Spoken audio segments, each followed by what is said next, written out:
Go, we're live, but we're not live, but we're saying hello everybody, and welcome back to Bommer and Griffin. Yes. This We is but the need a better seventh name. episode. Yeah, we need a better name. Yeah, today we're going to be talking about Definitely. UHF. Obviously you know that, because that's in the title and probably the thumbnail. Yes. This movie, where do I begin? UHF. So, why don't we just start from the start with the Indiana Jones scene, because that's fucking beautiful. That scene is brilliant. It is brilliant. I forgot how much green screen is in this movie. I only picked up There's on it. so much. Yeah, I only picked There's up so on it rewatching. much. Like, you know, because as a Uh. kid, I never noticed it as much as, I do now. The joke is how easily noticeable it is. I love all the stop signs and shit. Like, warning that's severe great. tire damage.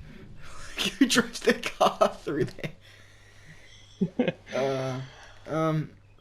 The funniest part is that some of them are lit up, which means they're powered by something. Yeah, there's power. Oh, that's great. Yeah, no, the green screen stuff, because it's been such a long time since I sat down and fully rewatched the film. I've only ever gone back to watch certain clips or segments. But yeah, Yeah. to see how much green screen there was, it was like, oh, what? Holy fuck. How did I not notice? I really thought they were in a cave as a kid. Blew my mind. Blew my mind right out of my ass. It's fucked. I love... Yeah. I just... That whole scene is pretty fucking flawless on how you should start a film. Just turns around and whips his arm right off. It's just cold. Yeah. The best scenes in the film are the scenes that are just parodies of other things. Yeah, mostly. I was on... Like the ending. I had it written here, as far as a film, it's pretty much just jokes stitched together, but they're very good jokes at that. You know, as far as like film structure goes, it doesn't really have, a film structure. It's like, hey, what if we start with Indiana Jones and then... It has the bare minimum of a plot. Yeah. So... yeah, no, it does. I'll just jump around. Makes it extremely difficult to analyze in a podcast. Yeah, we're talking about... Don't do that. Yeah. Well, while we're talking about bare minimum plot required and stuff like that, I'm just going to jump around from some of the points I got written here. And the romance subplot, I don't know if it's really necessary. I mean, it's kind of just... I wouldn't even call it a subplot. It was kind of there. I mean, like, for me, you could have had her break up with him and then not being in the rest of the film, and it would have just kind of rolled on fine for me. She didn't need to come back at the end or anything. I don't know. I was just thinking, maybe it feels a bit unnecessary. I don't know. This is UHF. I shouldn't look at it this hard. This movie is fantastic. Weird Al Yankovic does an amazing job. For a man who's just primarily known for his music and stuff and kicking ass in it at that, we could just talk about his music for this whole fucking podcast. Yeah. What else have I got written here? But okay, all right. Immediately following the Indiana Jones scene, it cuts to him working in a fast food establishment. Did you happen to catch the name of this establishment? Because it does have one. No, I didn't. What was it? It's Burger World. Burger World. What? I don't get it. And I haven't seen you around Burger World lately. Oh my god! So where you been, man? Oh, it just clicked. It just clicked. Click, because I just explained it. I know, but that's amazing. Oh man, I hope people here are familiar with Weird Al, because this is gonna make no sense if you have no idea this man is. They have to be familiar, or they're not gonna understand the first. Yeah, and I mean, I should have said this at the start, but full spoilers for UHF. We're just going to be talking in depth everything there is, Yeah. probably scene by scene. Haven't seen you around Burger World lately, so where you been, huh? It's so good. Yeah. I can't believe I missed that. Oh, that's amazing. You're gonna bring up all sorts of things today that I'm just gonna have missed. Yeah. I do have like the appreciation for original jokes in this film because like comedies these days follow a very basic plot structure. You know, like any Well, the bad ones.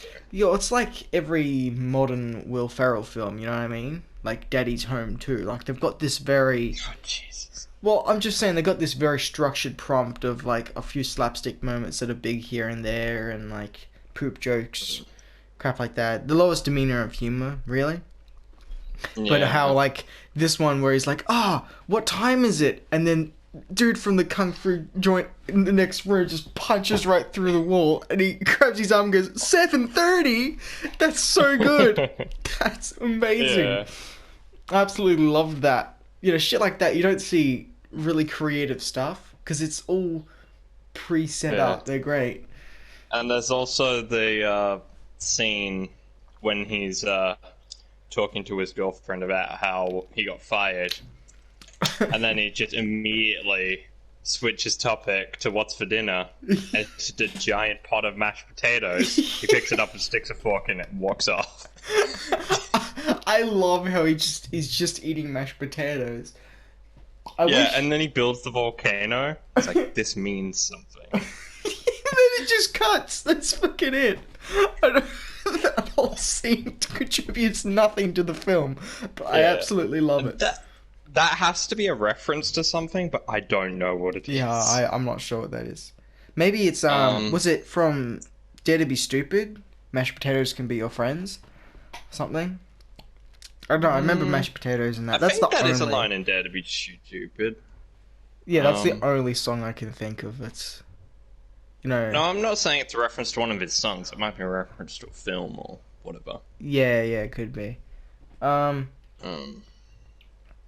God, yeah. I like the idea though that they could have done it where they never mention that he's got mashed potatoes and he's eating nothing but mashed potatoes. Like they're out for a romantic dinner and they're having a somewhat serious conversation, and all they're both eating are just massive plates of mashed potatoes. That's it.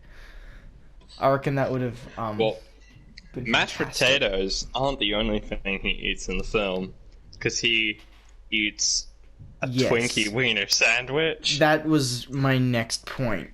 The Twinkie Wiener sandwich. I have to try one of these.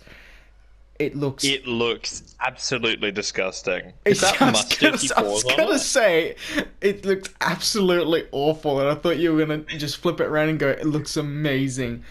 No, it looks awful, but I want to try it and then dip it in milk like he does.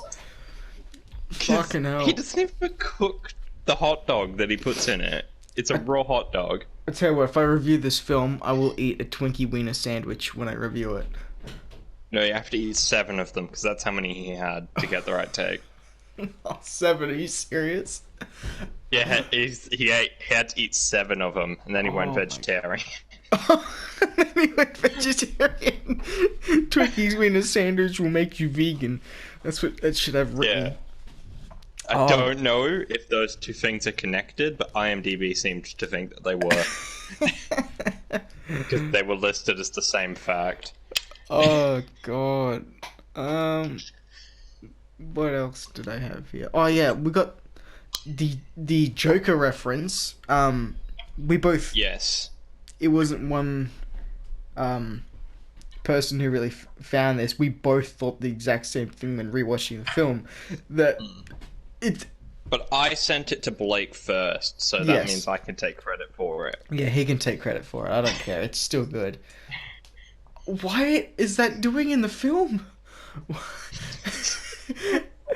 It was really ahead of its time, wasn't it? Like 25 years too early. Well, actually, no, because Joker was set in 1981, so you know, it makes sense. Yeah, it does. UHF was made in 1989, which I don't think we'd even mentioned yet. Yeah. 1989. So it's a fairly old film. It's from the 80s. Time goes by. You said that as though you were there when you were around when it came out. But the first time we watched it would have been in like 2007 at the earliest. Yeah. Oh, I remember my favorite part back then when I first watched it. I was at I would have been at your place at the time. You showed me, and yeah, because I would just want to repeat Conan the Librarian over and over and over. Well, who wouldn't? Oh, it was the scene where he splits him in half. For anyone who hasn't seen this movie, this is really confusing right now. Yeah. Conan the Librarian. Yeah. Can you help me find anybody a book who on is Stratum? still watching this and hasn't seen the film Yes, should we definitely implore you to stop watching right now. Go watch the film, and then come back.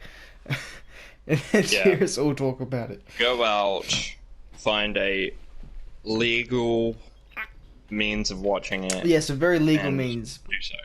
Buy the DVD for this one. Mm. Because you'll want to watch it I mean, over and over. I it, but I had the DVD at one stage, so...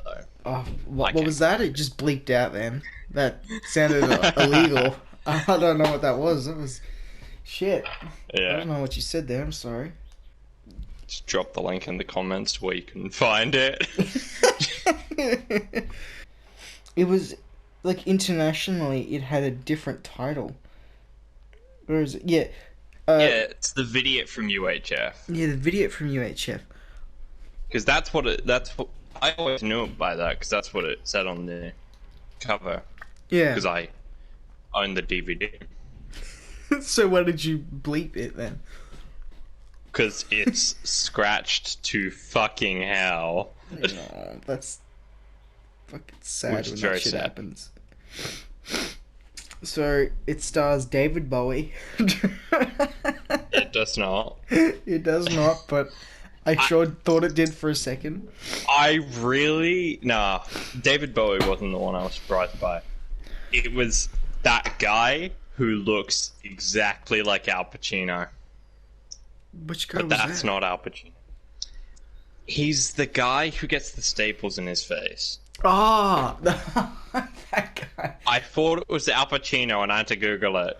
I kind So I of was like- wish I had seen UHF just to watch this, to try and understand all this with no context. A dude just split in half, a Twinkie wiener sandwich, and the dude with staples in his face. Oh, yeah, I remember.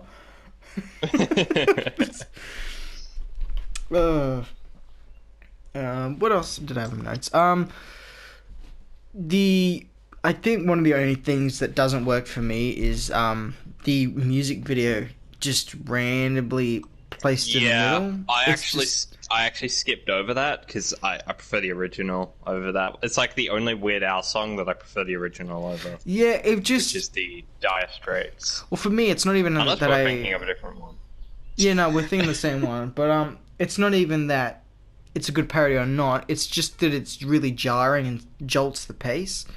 At least for me, anyway. It slows As down. if the film had a consistent pace already. Oh, it doesn't.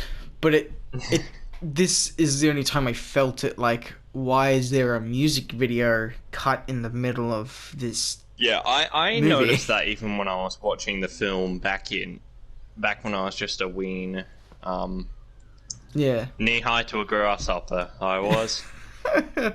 Blake was knee high to me. Yeah.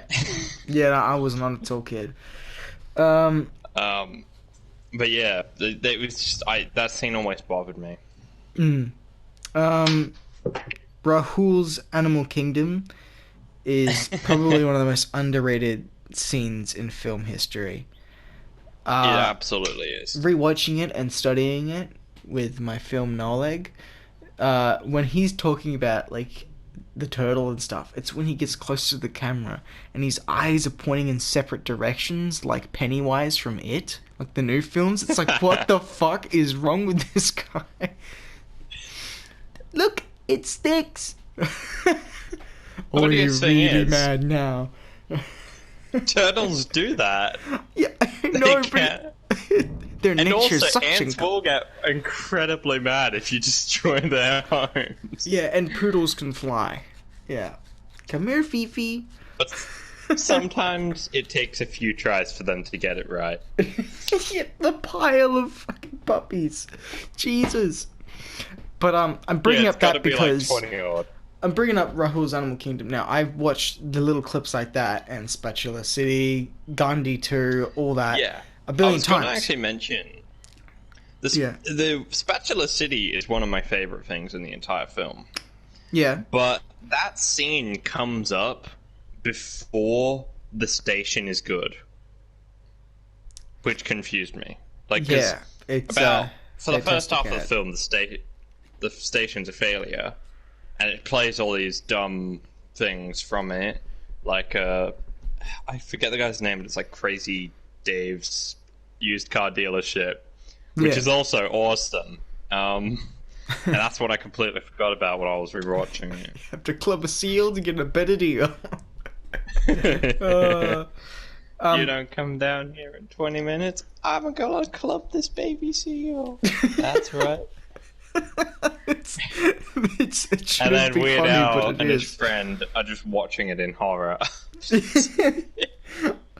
Well, I brought up Rahul's Wild Animal Kingdom because, like, I watch those clips all the time. I reference them. I looked them up on YouTube. The one I didn't remember was there's another scene with Rahul after where he's getting more animals for the show. Yeah, and when he says badgers, Rahul's he's done. Badgers? Yeah.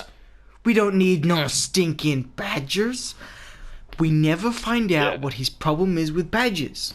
Now, it's game theory time.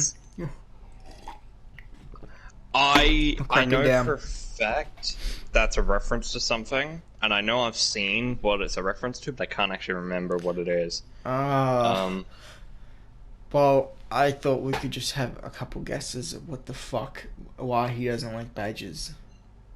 I mean, the fact that it's a reference isn't actually irrelevant, because Raul isn't saying it as a reference.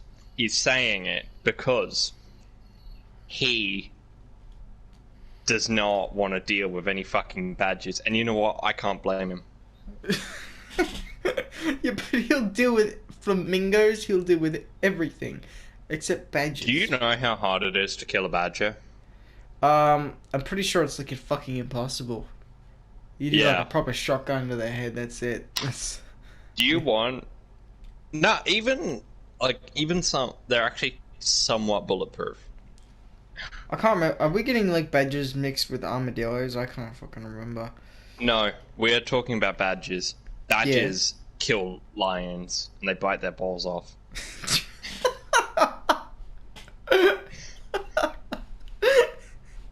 Now tell me if you want badgers running around your house. No, it's just I didn't think I'd ever hear you say that.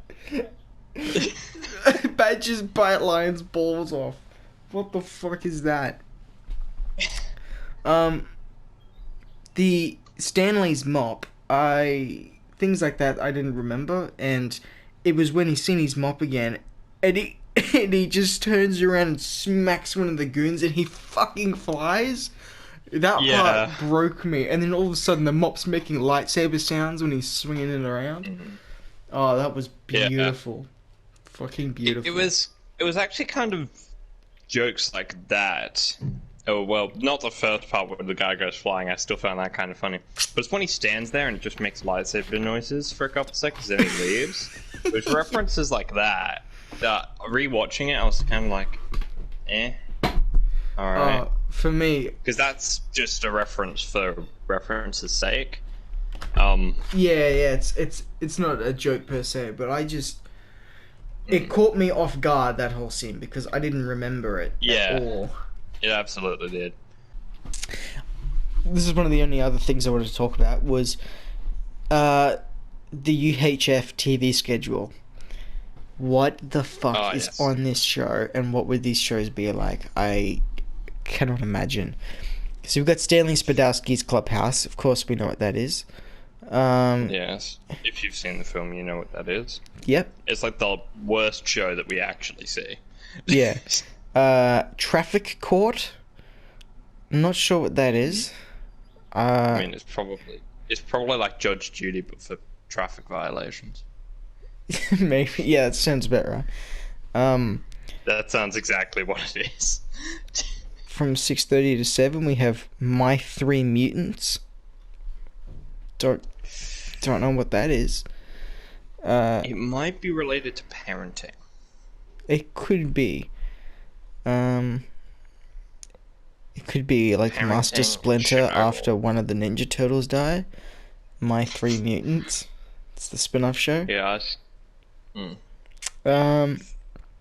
Wheel of Fish. Love the show. Absolutely is nothing. Stupid. Yeah, no. Fun fact about Wheel of Fish. Yeah. All those fish were actually real when they filmed it, and it smelled exactly as bad as you probably think it does. Oh, that's good. See, that's Because dedication. it was like a hot day too. Oh no. Wide World of Tractor Pulls. Yes, that goes for an hour. That sounds amazing. Sounds like amazing. You Bet Your Pink Slip. From 9:30 to 10, we got Leave It to Bigfoot. That's a reference to, I think it's called Leave It to Beaver. Yeah, we are. There's a couple. Yeah, there's a couple references in here. I know. Beat the Loan Shark.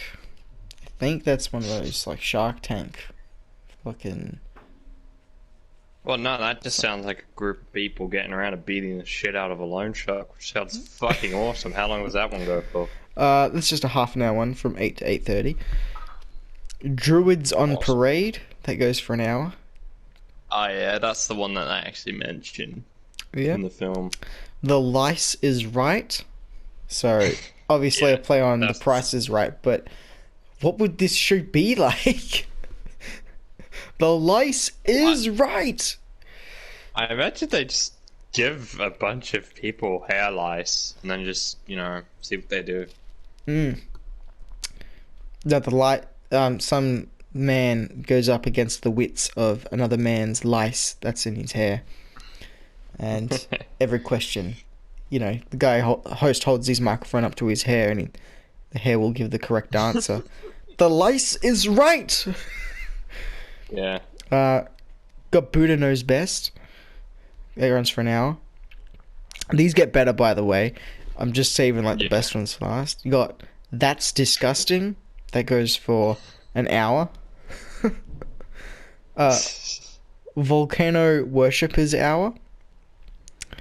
The Flying Pope. That goes for an hour. The Flying Pope. I love this one. Name That Stain. Yes, I actually saw that one. That goes for an hour. Name That Stain. That sounds like a fun viewing experience. Now, question with that one is, do you think where do you think they get the stains from? I don't know. Do you think that they just show it on a picture on a screen? Yeah. Or do you think they hand the prop to the person so they can look at it from all angles? No, it would be like a host behind a pedestal. It turns to these four people to his right and be like a stain on his jacket. no, turn around to the screen behind them. Name That Stain, and then it'll show bed sheets and white sprayed up across them. Ooh, I know this one. I know this one. That's what the father says. Fucking, you're correct. Name That Stain. It shows a picture of his wife. She's got a stain on her sleeve. Yeah. No, I thought you were gonna say she's alright, how do I say this without getting demonetized? She's glazed and Jesus. and the husband's like, I didn't take that photo, that's not me. And then there's this family dispute. Oh, issues. Yep. And then the Anyway, rest of the episode, name that stain, is just a domestic incident. yeah, it's like Weird Al's Town Talk, with the KKK. I love Weird Al's Town. Yeah. Is Town Talk the same one where we see the teacher? I can't remember. Is that one also Town Talk? Do you remember that one, right? Barely. I remember things very loosely. This table saw. Oh, Then the he cuts table his saw hand one. from off. Yeah. Did I get blood on myself? Oops. Well, moving on from Name That Stain, we've got The Wonderful World of Phlegm. That yes. goes for That 2 one goes for like hours. 4 hours. Yeah, it's like 2 Yeah, 'cause hours. that one's got a massive thing on the board. Maybe it's a movie? Wonderful World It's probably of Phlegm? it'd be a documentary. Yeah. Underwater Bingo for teens. I feel like that one's just exactly what it sounds like. Yeah. But see, how would you put that in the form of a show that runs from 10 to 11? Well, the teens hold their breath. Yeah. It'd be weird. Underwater Bingo for teens. I can't even imagine. Is the show for teens, or is the bingo for teens? Hang on, the window's freaking the fuck out of here. Can you hear it? The best one that I saved for last. What is bestiality today? Why is that on UHF? That's because UHF has quality programming. It does run from 10 to 11 on a Sunday night. You see, you didn't actually mention the one that I remembered, which is Fun with Dirt. Oh, yeah, Fun with Dirt. No, I forgot this other one. The Young and the Dyslexic.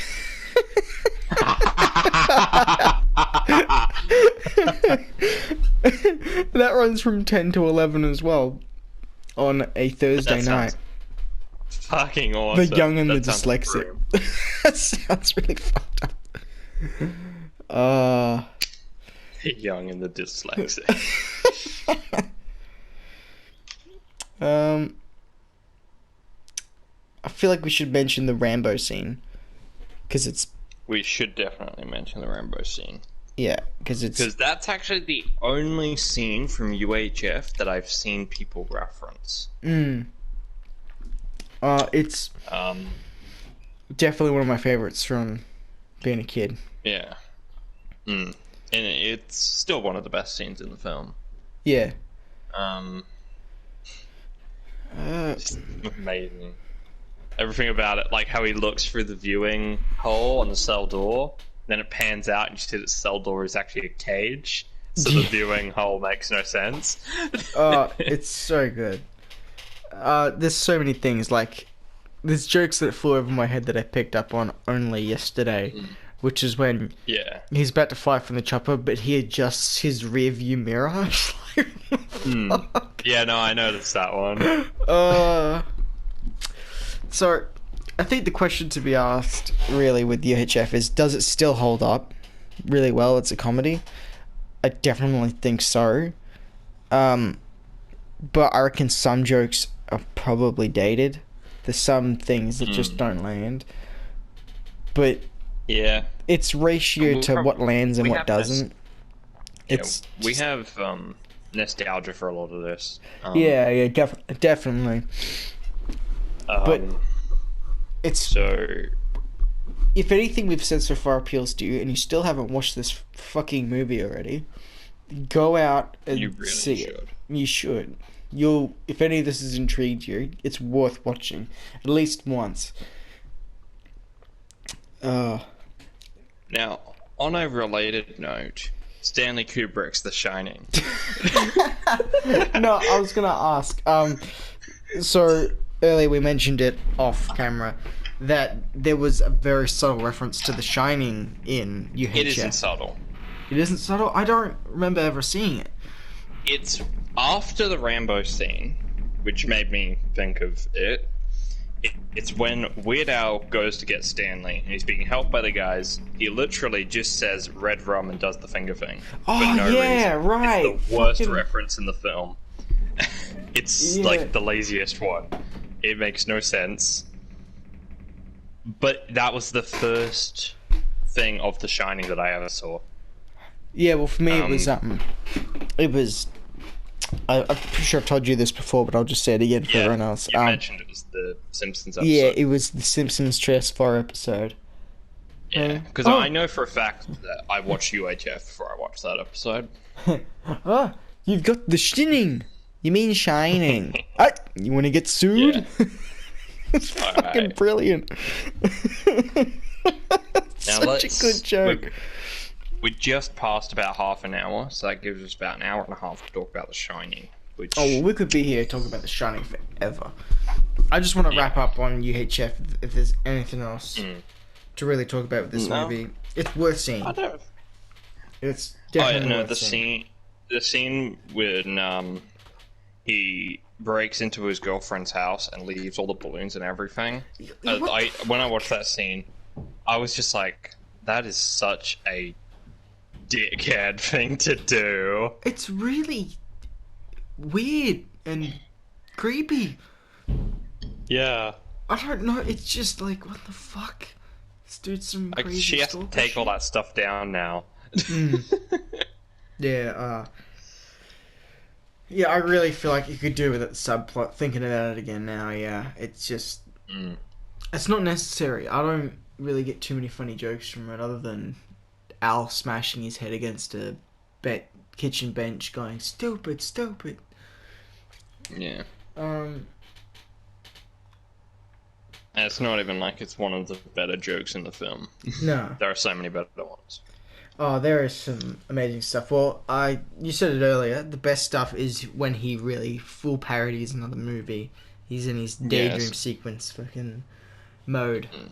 Yeah, so from Rambo to Indiana Jones, there is a lot of stuff there. The Gandhi one, Conan one we mentioned. Yeah, can we talk about Gandhi 2 real quick? Absolutely. The Shining can wait. The Shining can definitely wait. I don't know if we should really talk about The Shining and UHF together. Maybe we should. It'll be the most unique podcast. That was the plan the whole time. It was? Alright. That was the plan the whole time.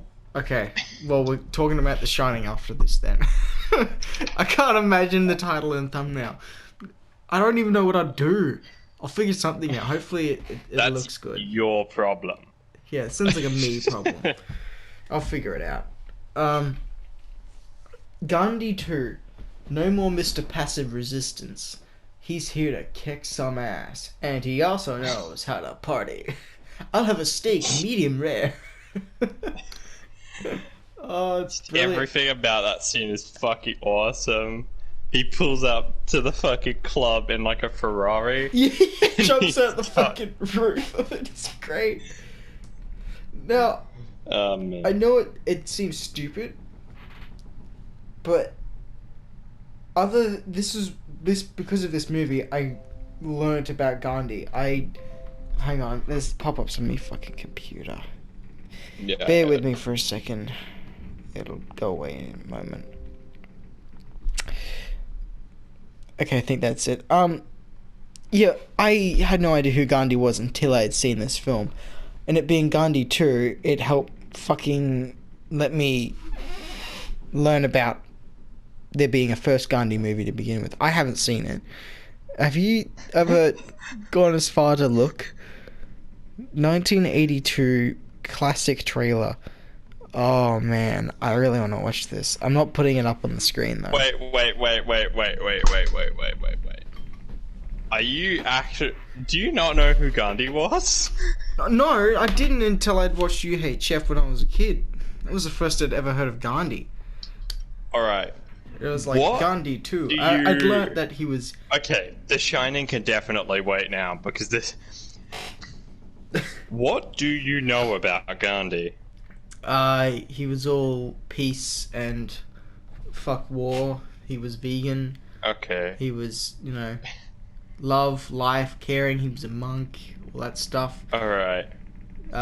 Because The way you said it made it sound like you only knew him, that he was in a different movie. The guy was real. Yeah, no, I know the guy was real. Okay. I just meant with Alright. the first time I ever was exposed to Gandhi was UHF. I'm glad we cleared that up.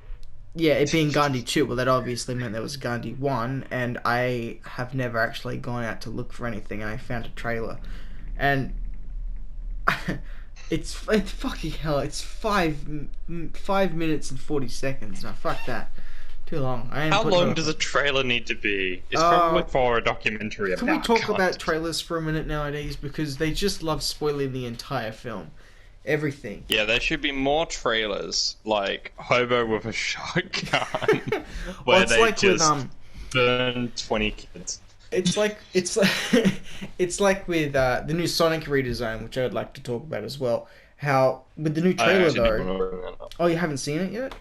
They No, I've seen it. Oh, okay. I've seen it. I wanted to bring it up. Yeah, well, with the trailer, it's like, oh yeah, we've got a new Sonic design, that's cool and all. But then it just starts showing you the whole movie, and it's like, whoa, slow down. I don't need to see everything. And it's... Yeah, no. Sonic's very unique in that an entire group of people on the internet bullied a studio into changing shit. I don't know how it happened and why with this film in particular. I mean, I know the design was horrendous, but as good as it is that they listened, alright, it's bad because I wanted really good Sonic memes. Yeah, no, I'm gonna say outright, I wish they didn't redesign him, and I'll go on record with that. I'm not ashamed.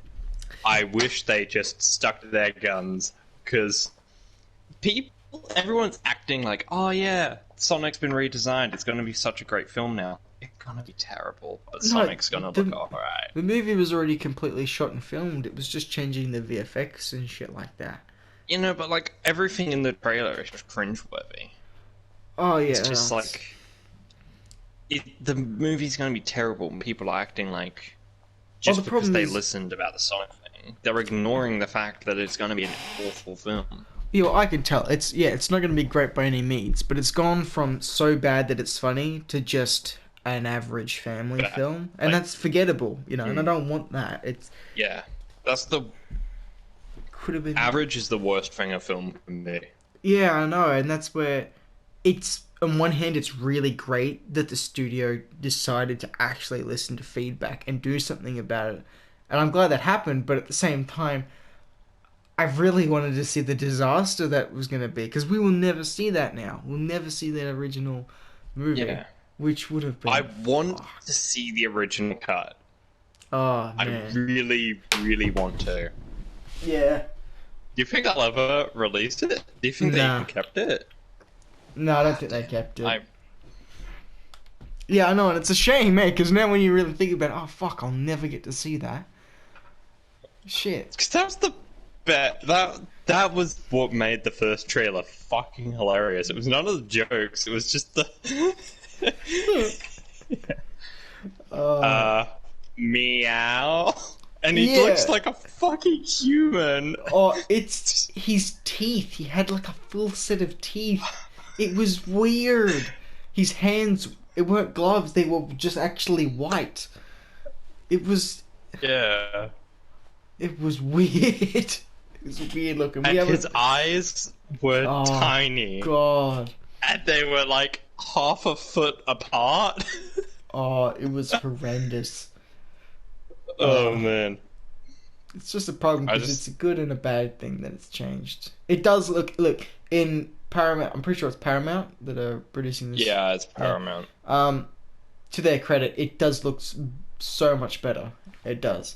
But I hope it's not average. I hope something special comes out of it. It's weird how this is the one film that was like the upset that everyone was like, no, we put the foot down on the Sonic the Hedgehog movie. That is where we draw the line.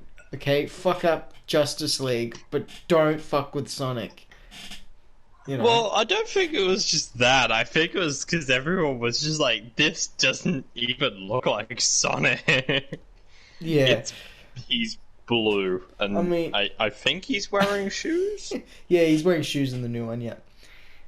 No, I think he was wearing them in the old one too. Yeah, but they were like terrible. That was something I was wondering. I think they when it was the old Sonic, that basically looked like a human wearing a helmet, like a Sonic mask, Yeah, and a blue fursuit. I was just wondering if they were ever going to have it take his shoes off. I just because that would be a weird. believe a whole team of people, because it goes by so many people before it's out. A whole team of people making the Sonic movie were like, yes, this is good. We spent hundreds of millions well. This is what I am happy with. No. Put it out It's there in kind the of trailer. like how Stanley Kubrick's The Shining is his vision of The Shining. And this was their vision of Sonic. And now it's been ruined. They should just let the studio control it. That's the takeaway. Don't endorse any of that. Fuck, it's bad enough. Have you seen Justice League? Oh, fuck yeah. Just like awful. The opening shot on a phone of Superman's mustache. Holy shit. Or lack thereof. Oh, it's really bad. But you know what's really funny? With that, it's nice to think that on the set, everything was there, looked perfect, except there's Superman with a big fuck off mustache there. Like, can you save a Superman? Yes, and he's just got this mustache on. It must have been so weird. Yeah. I don't know. Can you They should've imagine just kept Superman with a twirly mustache? I mean, it wasn't even like a twirly mustache. It was just like the top half of a goatee. Oh, I know it was. I'm thinking of like Yeah. Superman from like the Justice League animated shows and stuff with just a twirly fuck off mustache. I'm imagining a big handlebar one like Micah Yeah. from Red Dead. Yeah, like that. Oh, it's so weird. I mean, Can you imagine if Superman showed up the Justice League with a mustache like that? I mean, you know, Henry Cavill had his priorities straight. He knew it wasn't good because when he's like, "No, I'm not shaving it because I'm doing Mission Impossible 5, 6, 7, one of them," you know, and not worrying I about think the it was Justice League film. It's like, Yeah. yeah, he knows it's not good. I love how... I'm gonna try and kill myself with Tom Cruise. yeah. That's where priorities are at. I tell you what, Tom Cruise is a machine. That guy does not stop, and he does not age. Oh. That's Scientology. It's very off topic here. We're going to go in a different direction for a second. Did you see the new SpongeBob movie trailer? I did. You did? I did see the new trailer. Keanu Reeves? He's in the film. Now, yeah, something that really, really, really, I was fucking pissed when I saw this. It was a meme, and it said, "I grew up with this, but this one's better," and it had David Hasselhoff and Keanu Reeves. Fuck off! No. Keanu Reeves is terrible. It's awful. Jesus! Die. Fucking hostile. I love Keanu Reeves, but it doesn't Keanu match. Reeves, right. It doesn't match the Hasselhoff. David Hasselhoff one because David Hasselhoff was not in the trailer. He came out of nowhere at the end of the film. Yeah. They got rid of their only, what they thought was their only way to Bikini Bottom. And then they say, how are we gonna get to Bikini Bottom now? I can take you there. Damn! And then it has Fucking on him the running beach. shirtless across the beach. Oh, that's the point in the film where all the mums who took the kids there to see the film were just about to fall asleep, and then all of a sudden, damn! Fucking Baywatch, and like, oh my god! This film is fucking amazing. This is perfect. You know, because funnily enough, the SpongeBob movie was the first thing I watched when I got my glasses. Oh, really? And David Hasselhoff was not as ripped as I remembered. He's not that ripped. He's Baywatch ripped. That's what he is. Yeah. Like, I remembered him having a six-pack, but that's just because the most prominent shot is of his fucking pecs. Oh. Um, Yeah, yeah. Oh no, he's shredded when all of a sudden he has to activate his chest fucking pistons. Yeah. I don't know what the hell that's about. Yeah, what's the film called again? I'm just trying to check. Forgive the beeping. It's called the SpongeBob Movie. Sponge on the Run. Ah, yeah, that one. I tell you what, I do like this a little bit more than the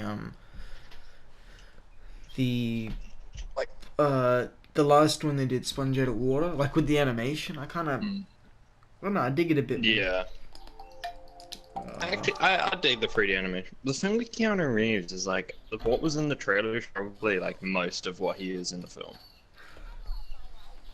Yeah. Because I don't really see him being a character that comes along for the entire adventure. Because one, he is playing a tumbleweed, and two, they only show him in that scene. He's not seen anywhere else in the trailer. Yeah. Oh, see, the way to do it is not show him in the trailer. Yeah, Let the people who like, go to enjoy this movie, all of a sudden Keanu Reeves is there in a tumbleweed. Mm. You know, putting it in the trailer is just ruining it. Yeah.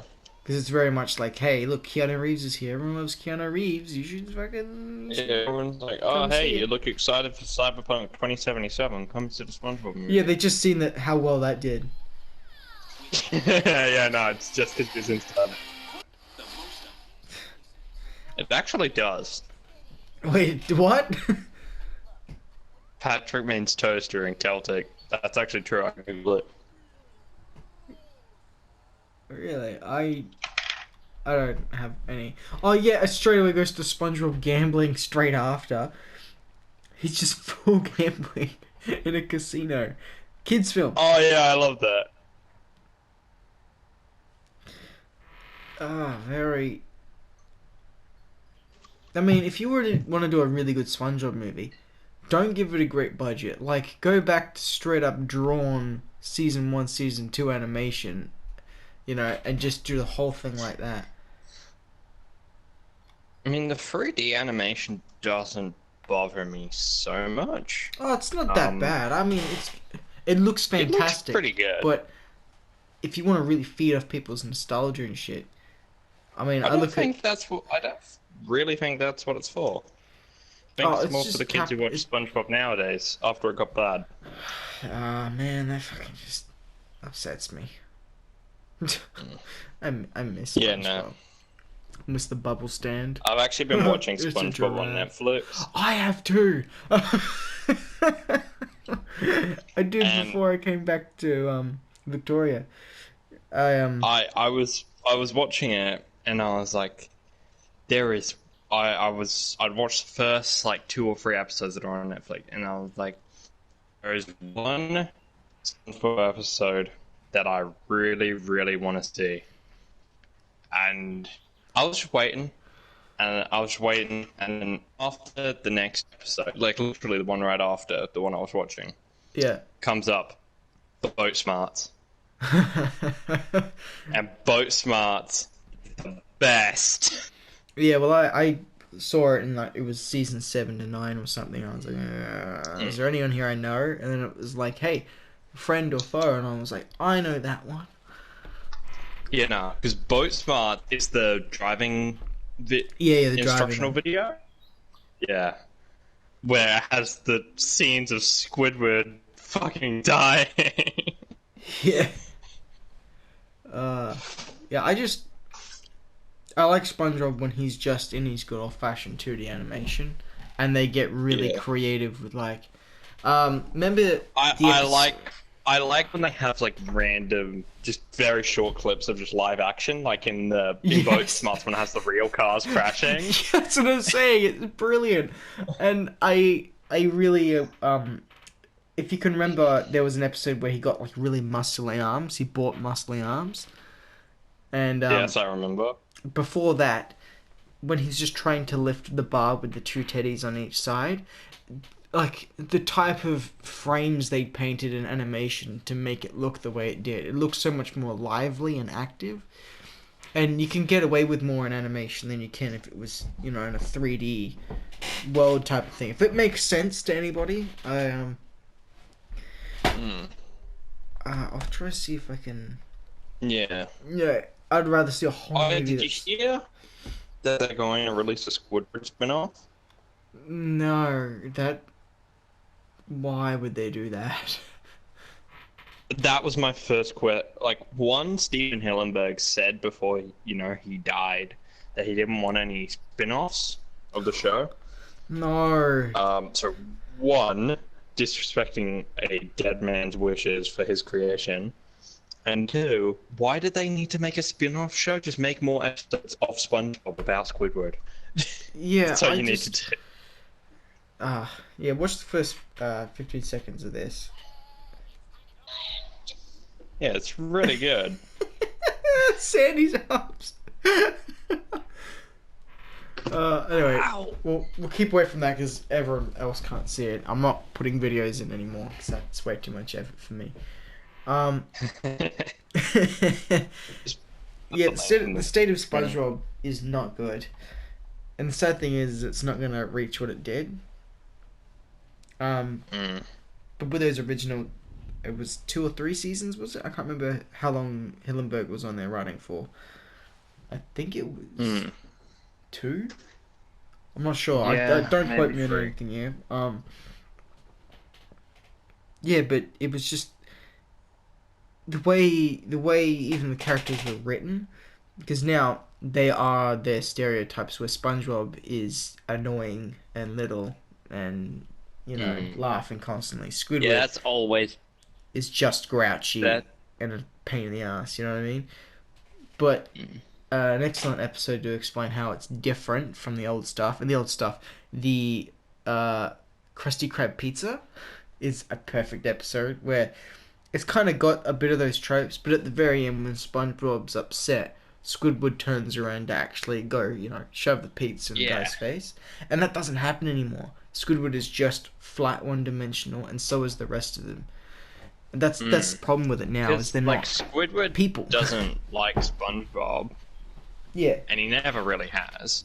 But it was because they'd gone on this adventure together, and then that asshole made SpongeBob cry. Yeah, it's that Squidward's still human and does something that's just... He's not human. No, I know that, but in the fact that the character's got dimension. And instead of just being like, oh, that's good, SpongeBob's upset, I'm happy. And just nothing else. Yeah. Mr. Krabs is just greed and nothing else.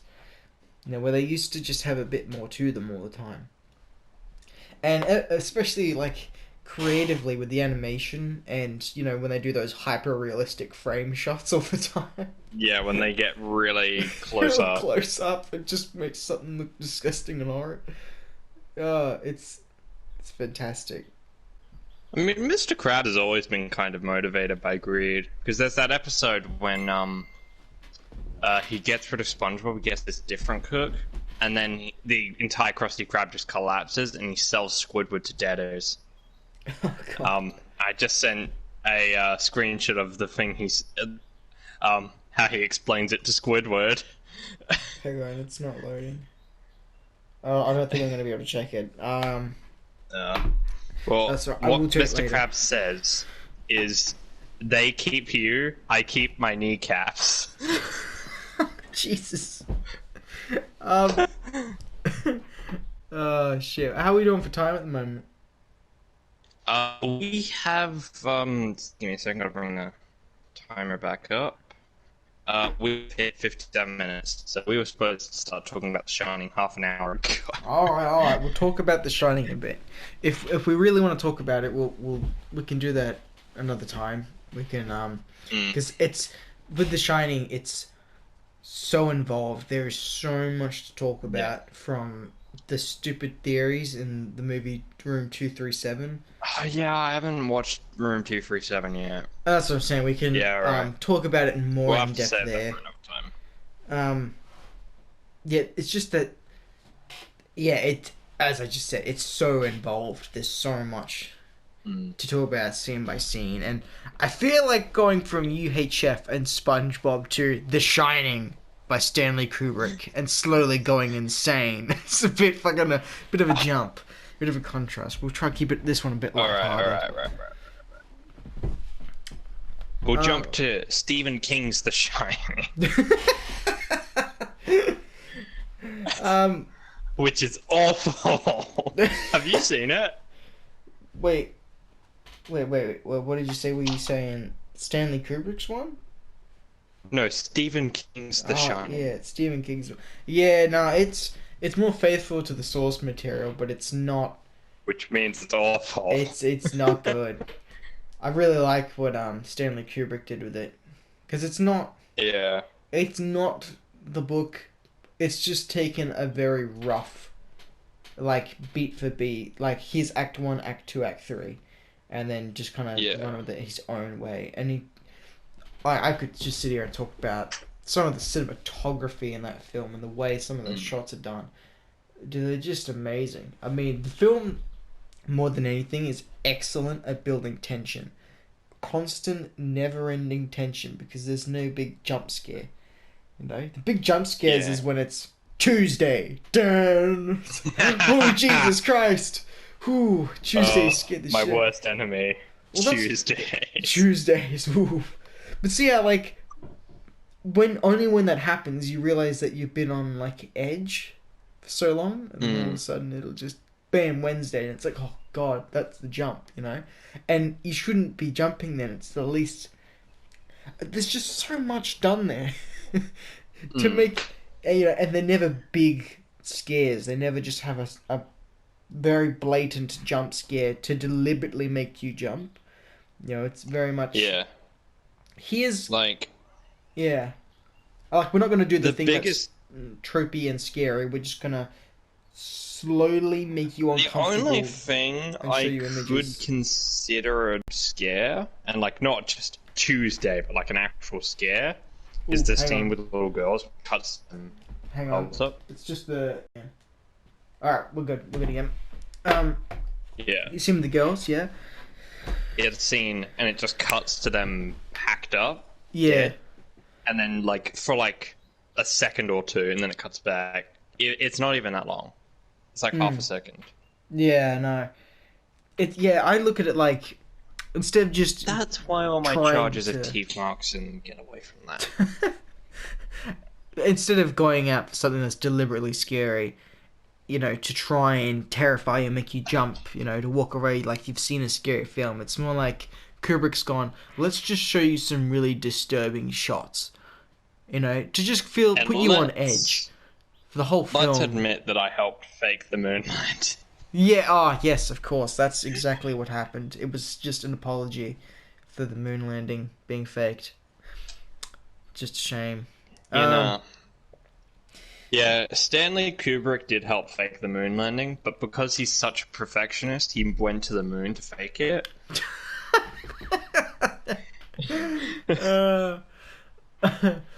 I lost my train of thought. I was going to say something else about The Shining.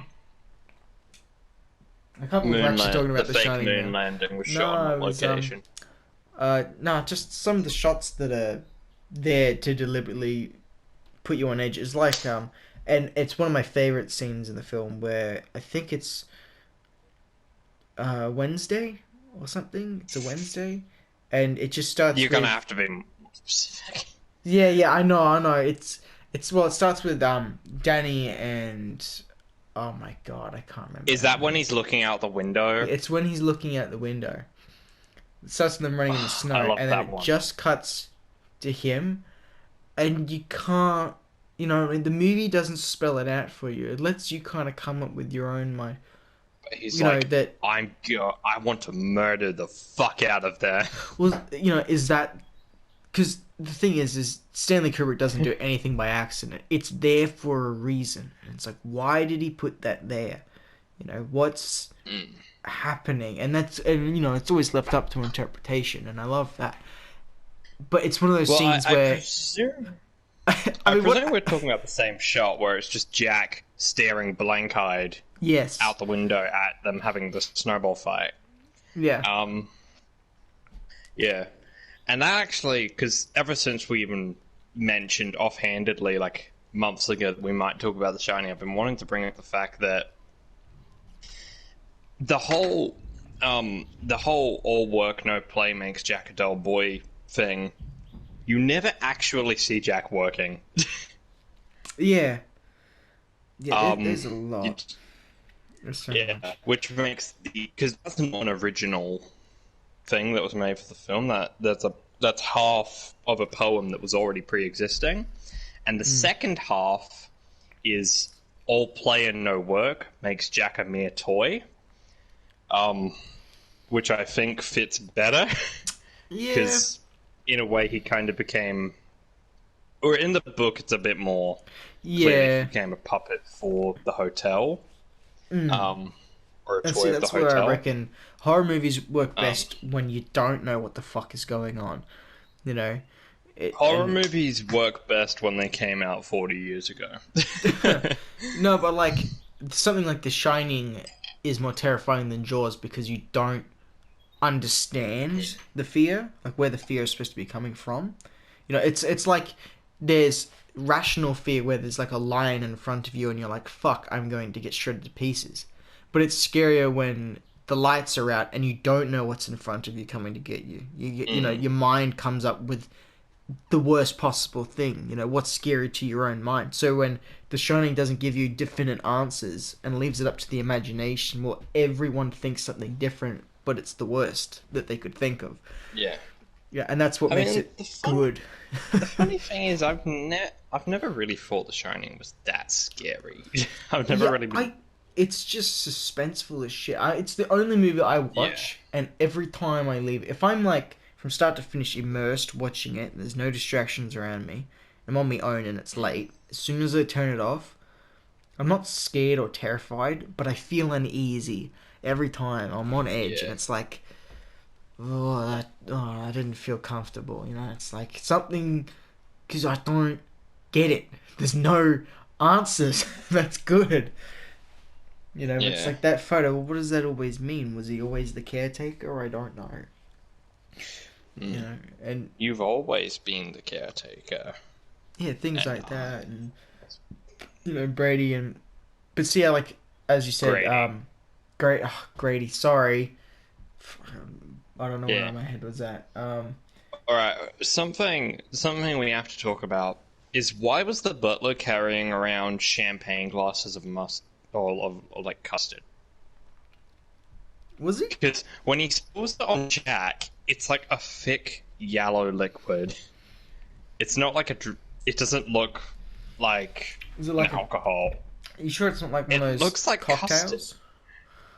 You know, I mean, maybe. Like... I've never had a cocktail. Yeah, they're like... But it's just... He's carrying just carrying around custard in a fucking champagne glass. I'll have to rewatch it if we're going to talk about this film.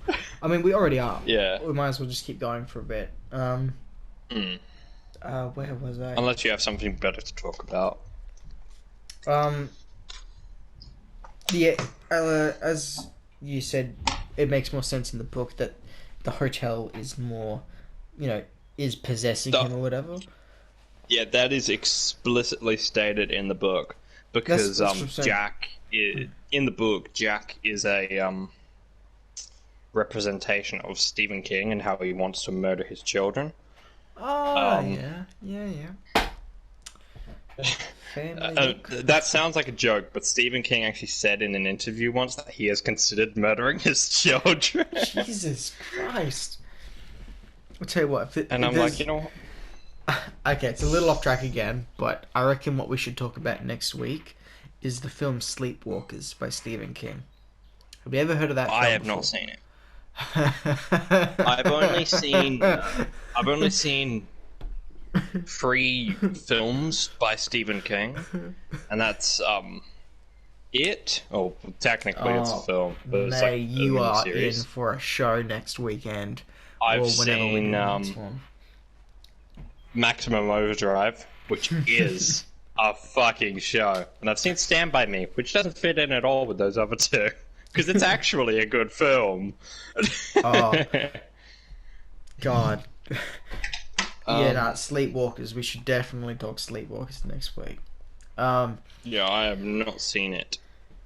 Well, that is. I tell you what, that could be the funny movie this week, but we're not gonna show you anything or anyone anything. We're just gonna talk about it when we do next. As soon as you see it, don't message me or nothing. We'll just wait until we're filming this next podcast, and Yeah. and then you can go a bit crazy with it. Yeah, just let me know like the night before, and I'll watch it so it's fresh in my mind. I'll need to watch it too. I only seen it once a long time ago, and it is absolutely insane. Like, Wait. Is that the one where there are like the evil monsters in the toilets? no. Or is no? Because that is a Stephen King. Okay. Well, here I'll give you a couple of things about this film before. I think I'm thinking of Dreamcatcher. Yeah. So this is the only, to my knowledge, this is the only Stephen King like film that is not based off a book. Stephen King, all he did was write the screenplay. He just wrote a screenplay start to finish. He didn't ever write a book or anything. And he's in the movie. Stephen King is in he's in like he cameos in a lot of his films. Yeah. He didn't cameo in the good movies based on his books. This is. I can't wait to talk about this film next week. Anyone who's still listening to this, you've got to come around for the next one because this is going to be absolutely insane. I'm so glad. But what you have to do is you have to watch this film first, apparently. Yeah. Watch the movie. I really want to watch it with you. I really want to. That would be epic. I mean, we could do it like we did Hot Rod and the Neil Breen films and that other one that shan't be mentioned. Yeah, we won't mention that one. For fear of giving it free publicity. Yeah, that is a very good idea. Yes. So, Sleepwalkers next week. Yes. Other than that, do we have a funny movie of the week to share? I did not have one prepared. I've been very rushed as of late with time, so I didn't get a chance to find something bizarre and out there. I really don't. That honest dude, that was on you. Yeah, no, that's alright. Recommend Fateful Findings. Yeah, Fateful Findings. Watch that film. That's also. I can't believe I'm recommending that, as someone should spend their time watching Fateful Findings. It's a fucking brilliant use of your time. It was better than the other one we watched by him. What was it? Double Down, I think it was. Did we watch Double Down? Yeah, I think it was. I don't know. We've seen a lot of Neil Breen films. He spent like 2 hours in the desert. Oh god. Yeah, just with 6 laptops. And he spent some time in Vegas too. Yeah, I love how he always had an excessive amount of laptops. Yeah.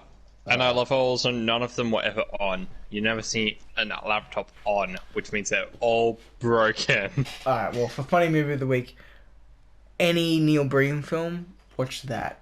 It'll be brilliant. We'll have a great time. Otherwise, we're going to watch Fateful Findings, and we will see everybody next time we do a podcast. We need to watch Twisted Pair. We haven't watched that yet. Well, maybe we could do a screening with people. I don't know. We should analyze the plot and themes of Twisted Pair on the next podcast. I'll see what happens and where we get at. But for now, we'll just stick with Sleepwalkers. Stephen King Sleepwalkers. Yes. You know what? I'll leave everyone on one note. I will just explain the opening shot of Sleepwalkers. Alright? So, Mark Hamill is a cop. Amazing. As a cop. And he's at a crime scene. And he's walking around. And there's a bunch of dead cats hanging from string. And then he said something funny. I can't remember what he said. I think he made That's a a lot of pun. fish. While you're searching that up, I just Yeah. wanted to ask, have you seen or are you interested in seeing Doctor Sleep? Yes. We should talk about that as well when we talk about The Shining at some point. Yes, because I haven't seen it yet. I've heard it's good. I have. I've heard it's pretty damn It's a good. sequel It's not. to Stanley Kubrick's The Shining, isn't it? It is. It's in no way on the same level that Stanley Kubrick's Shining was. Obviously, it couldn't be. It's just really good. Because Doctor Sleep was also a Stephen King book. Yes. And which is an weird adaptation because, of that. like, Halloran survives in the book, but he doesn't get axed off by Jack. And he's in Doctor Sleep, so like that's something that I wonder about.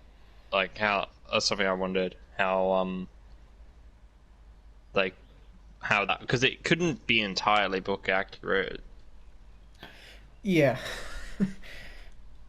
I can't find this quote. It's pissing me off. But Mark Hamill. Just go on IMDb. God, I'm just getting Star Wars quotes. It's not working for me. But let me tell you, when the movie opens like that, you have no idea what you're in for. And it ends like a Looney Tunes cartoon. It's good. It's really good. And it's one you just gotta stick with it, because there's some stuff that's just... But it's... Just stick with it. Watch it through. Take it dead serious. And you will have the time of your life. You will have just... You will ask yourself, where has this movie been my whole life once you've seen it? Anyway, on that note, I think we should go now, because That seems like a good idea. running short on time as well. Thank you everybody for coming and chilling out with us and talking about UHF and some other nonsense for a bit. Yeah. And we will see you next time. Yeah, so